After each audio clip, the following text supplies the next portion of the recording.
Salam hürmetli vatandaşlar. Здравствуйте, dорогие Türkmenistanцы. Şuun biz yurdun içine, eğer da Allah yol verip sağaman içine girip, yurt başına halk bolup gelibilsek, bizim ilki bilen etçek işimiz programa hükmüne şuna bir ağdacak, kâvir meseleleri ağdacak. Milletimiz şuun, geday, aç, hor, studentlerden başlap türmedekilere çenli.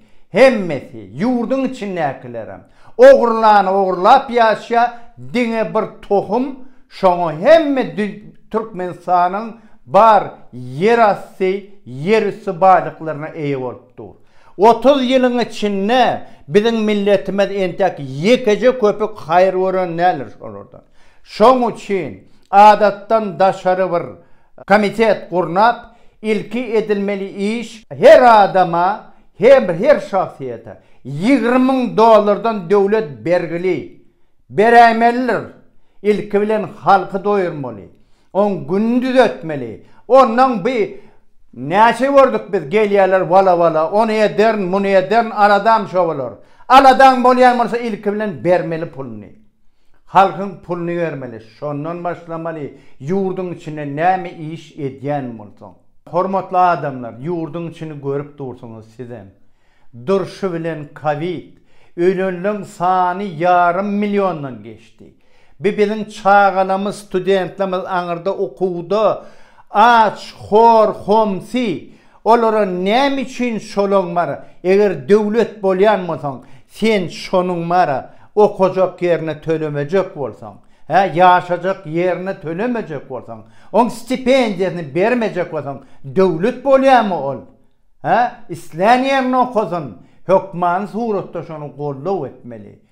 Ondan yurdun içinde bir ineli, bir çağalı gezip bir maşgalamız. O da her kim var, köp çağalı maşgala vardı Türkmenler. İnne olur var çağalarını ekleyebilmen, bir sana çağa varsa şonu şükür edemel yağday vardı.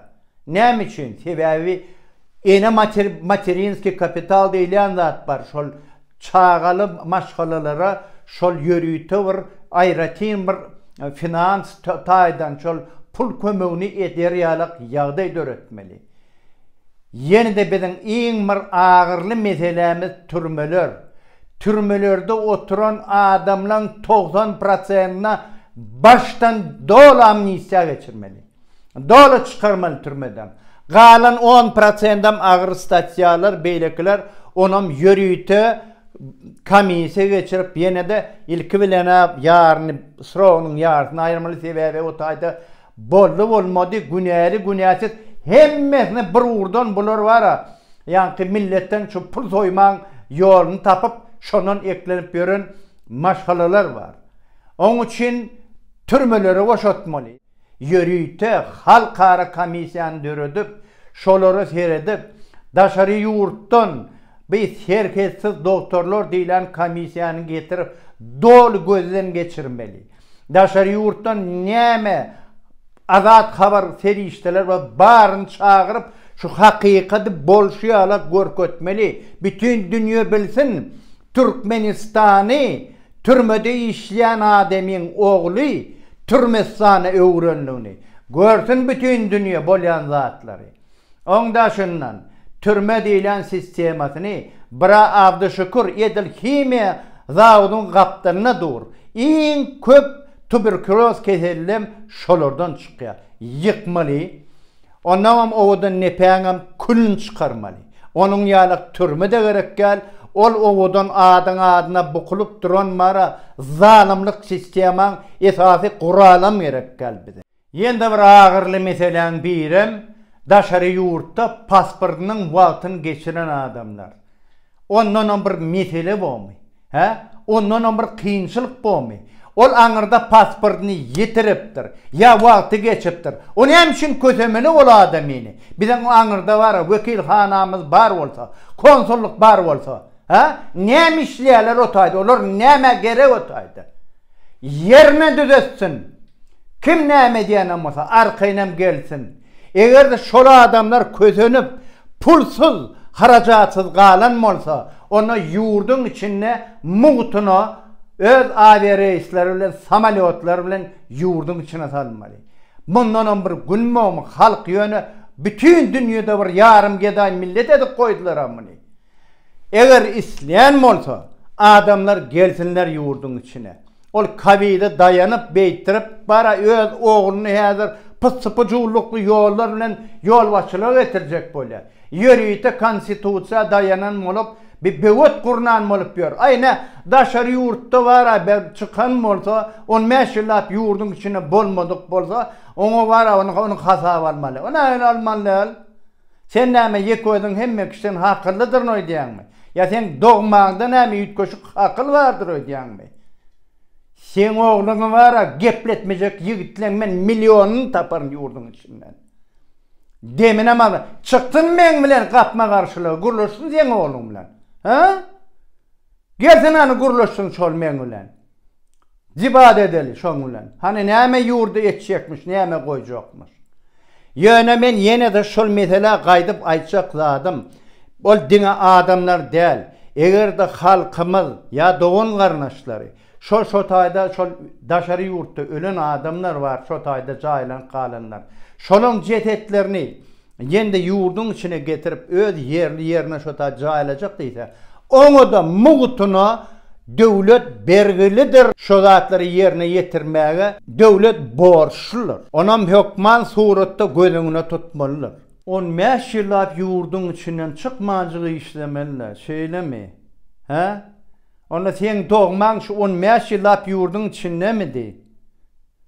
Ene men maşgalamyň ýulan jigiti Diana Dip Akademiyada okap ýördi 2011-nji ýylda. 3 ýyllap şoň ýanyna okap ýördi. Sen oğluň dämidi? Çykda ýurdun içinden. Ondan soň Mara Şweýçariýa urutdyň. Wekilhanada işleýämişsin. Ol hawa Türkmene degişi. Biz näme biz kime degişli? Ha? Bu okap ýörenler kime degişli? Eger Türkmeniň raýaty bolýan bolsa, 5 ýyllaba ýok sen onuň ýurdun içinde. O näle ýeköni geçirjek bolýan sen? Sen näme bastır pyssybyjylyk etseň mara halkyň öňünden syparny etmegin. Entek millet sanatçyny bilen ýapşan ýeri ýok. Hormatly adamlar, men ýankadan meselelerim olar häzir adatdan daşary ýagdaýda galan halkymyzyň, milletimiziň edilmeli, ilki bilen edilmeli ädimleridir. Ýürüýte ýanky siyasi, iqtisadi, sosial reformalar hakda biz aýratyn ýende öz programmamyz var, onu taýýarlap ýörüs, onu ýende halkyň öňüne görkezeriz inşallah. Ýöne ilki bilen halkyň aç, hor, homsy halkyň ilki bilen şo meselesini çözmeli. İlki bir galy bilmän millete bir goluny uzadyp bir galdyrmaly ony. O beytirip bara oğurlana doýdy, ýurdun içinde bara hökmrowanlyk sürýänler doýdy, galyň milletem bara galmaga ýagdaý ýok. Ne öý var bularda, ne pul var bularda. Ne iş var bularda, ne de bularda arka var. Döwleti bara meňzenaga bular. Görün yerde kovulup ýören, nirede görülen zat, hey Türkmen şoňalak ýaşamaly. Türkmen iň bagytly millet bolmaly. Ýurduna, döwletine dayanıp buýsanyp ýaşamaly Türkmen. Türkmenistanyň hemme raýatlary.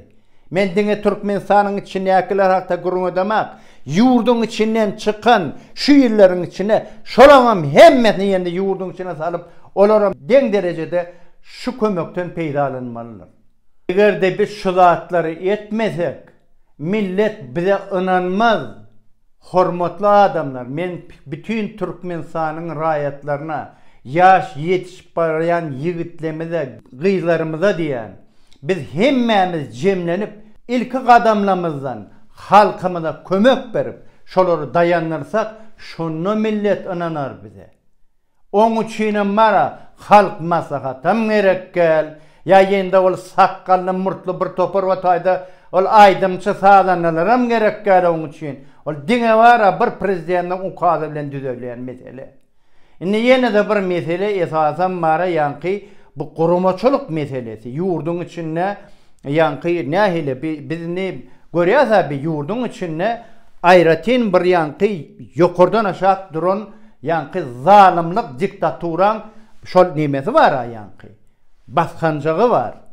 Ol baskancaklaram näme yerli ovolor, etraplar, vilayetlan hanları, otayda da bir topor çürkap görenler var. Edil prezident derecesine bolmasa da, minister derecesine bolmasa, vilayetlerde de iyip görürler, milleti kırancıranız alıp görürler.